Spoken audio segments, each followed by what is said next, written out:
Hello, welcome back to the channel. My name is Will Faulkner. I'm a portrait and headshot photographer in Melbourne, Australia. Today I'm going to take you through my most popular headshot lighting setups. Hi guys, just before we start the video, yesterday when I was filming I forgot to mention that I'm going to put the diagrams for the lighting setups in the description below. So if you want those diagrams, just follow the links and you can download them for free.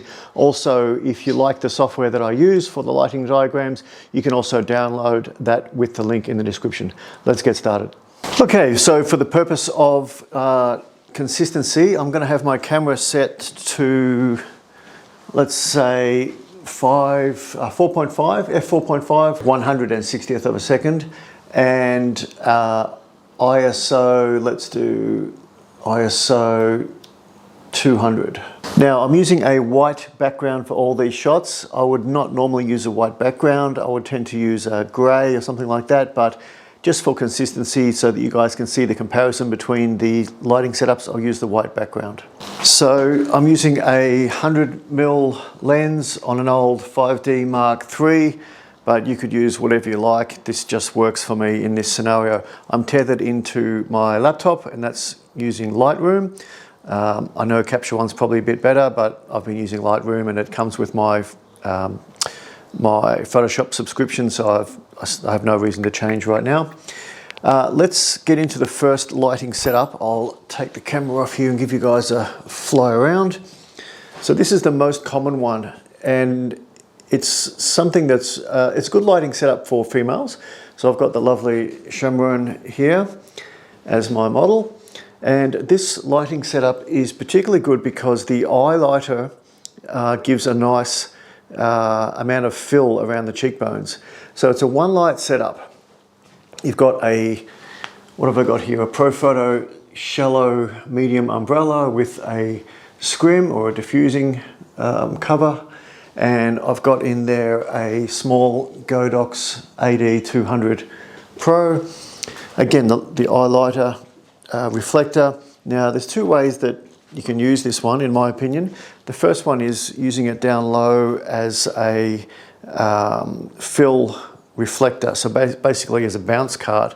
And the second way is to bring it up higher so that it actually serves the purpose that it's named after, which is to light the eyes and give a catch light in the bottom of the iris.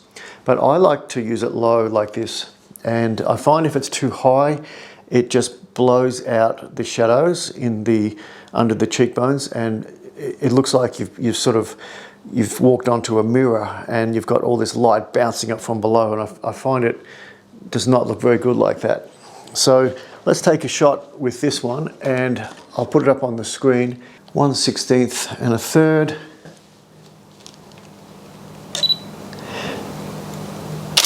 And I'm focusing on the closest eyeball to the camera, and I'm going to crop these in at 4:5 crop, which is what I usually use.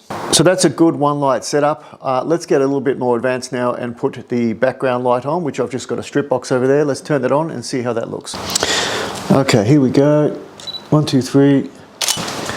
So you can see with the strip box back there, and again that's running another AD 200 Pro. That's only at 132 power, so it's very, very low, and that's giving us almost a pure white background. So if you had two of those coming side by side, you could pull off the pure white background, no problem. Okay, so this is lighting setup number 2. Now this is a classic one light setup, very good if you are traveling lightweight. Let's say you're taking public transport. All you're going to need is an umbrella and a reflector, whether that's a bounce card or in this case one of these big 5-in-1 reflectors. I've had this thing for like 20 years. It still works very well. It's got a negative fill on one side and the other side is the shiny side. So the light needs to be above the eye level of the client, okay? About 45 degrees this way, and just a little bit tilted in, so it's not directly shining on the client's face, but rather it's a little bit feathered, right? Let's take a shot. 1, 2, 3. So you can see that's a nice shot. I'm looking at the computer over there. It's nice. There's nothing wrong with that shot. It's equally as good as the shot before. You've got some nice shadow just under the cheekbones. The light's coming from the top. It's across the face in a Rembrandt style. It's not too dark. Be careful when you do headshots. You do not want to deliver clients a portrait style.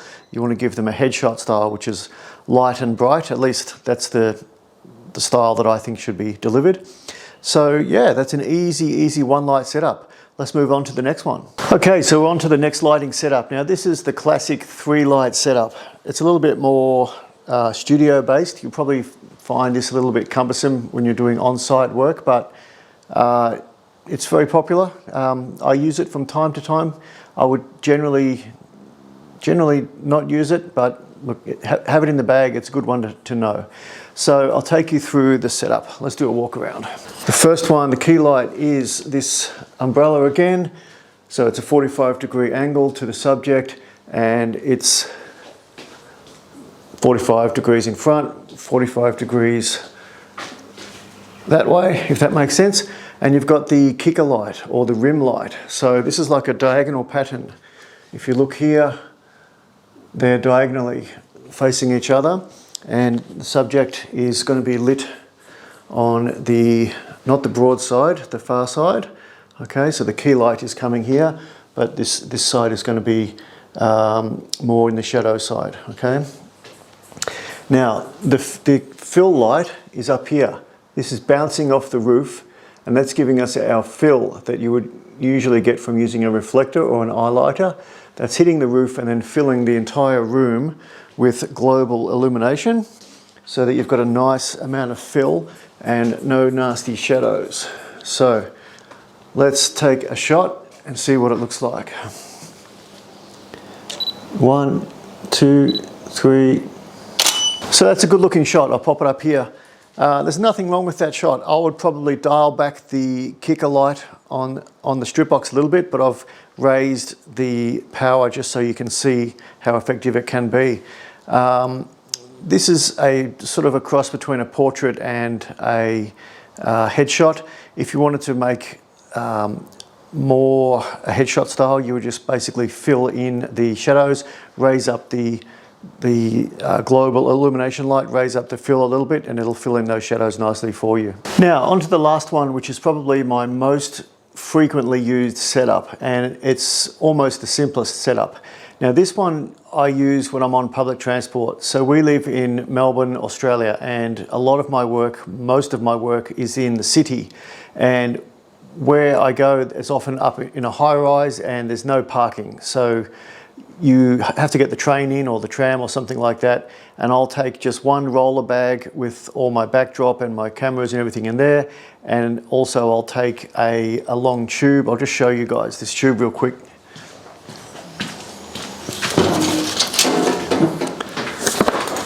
This is a homemade tube just from downpipe, PVC pipe, and it's got a sling attached to it, and I can put a roll of paper in, just like you see hanging up there.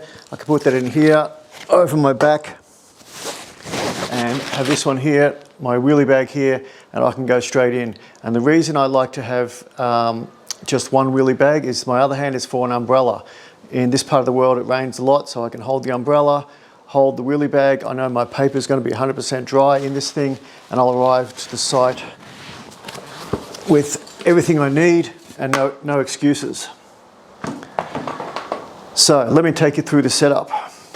We've got basically a 2-light setup. Now these are shoot-through umbrellas.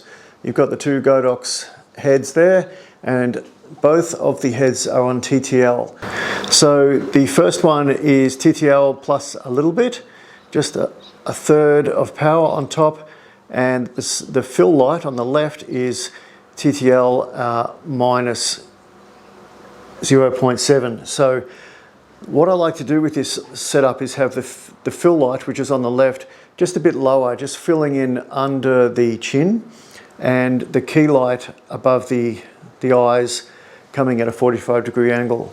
And I'll show you what the shot looks like. So there's the shot. Now this shot needs a bit of tweaking. You've got to maybe put in a gradient on the left, just bring up the shadows just a little bit, but you can definitely pull off some really nice looking photos with this 2-light setup.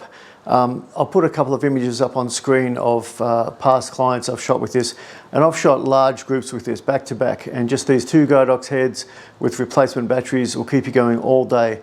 And you know, you can make some good money if you just have a tight setup like this. You don't need to complicate it.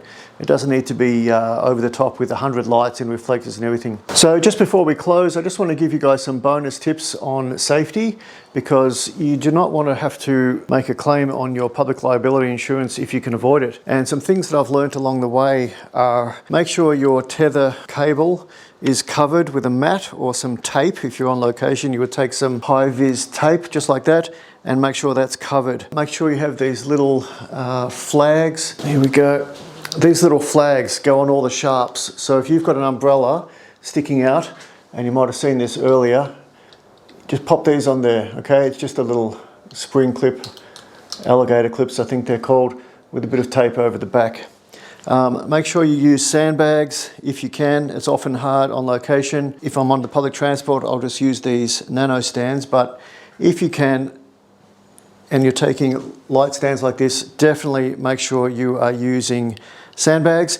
And also, I like to have tape out here, so it's just something that the client will see with their peripheral vision and they won't trip on it. So thanks for watching. Please like, share and subscribe, and I'll see you all in the next video.